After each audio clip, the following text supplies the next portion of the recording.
यो गैँडाकोट नगरपालिका वडा नम्बर 18 मा पर्ने यो ढोडेनी गैँडाकोट कालीगण्डकी चोकबाट ढोडेनी हुँदै दमारमा आउने बाटो यहाँ भर्खरै निर्माण गरिएको रहेछ। जेसीबी लगाएर बाटो सम्याउने काम भएको छ। बिजुलीहरू यसरी 3 फेस लाइनमा देखेका छन् भने पहाडमा मुसुक्क हाँसेका हिमालहरू मुस्कुराइरहेका छन्।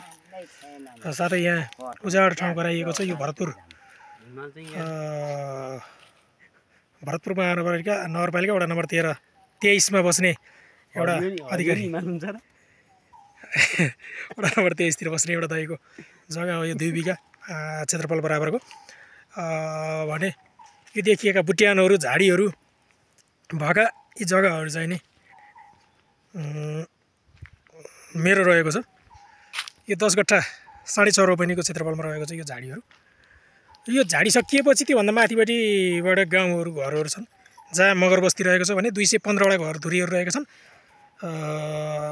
साथै वडा कार्यालय 18 नम्बर वडा कार्यालय पनि यही छ। स्वास्थ्य चौकी लगायत मावि तहको स्कुल वडा कार्यालय सबै रहेको छ।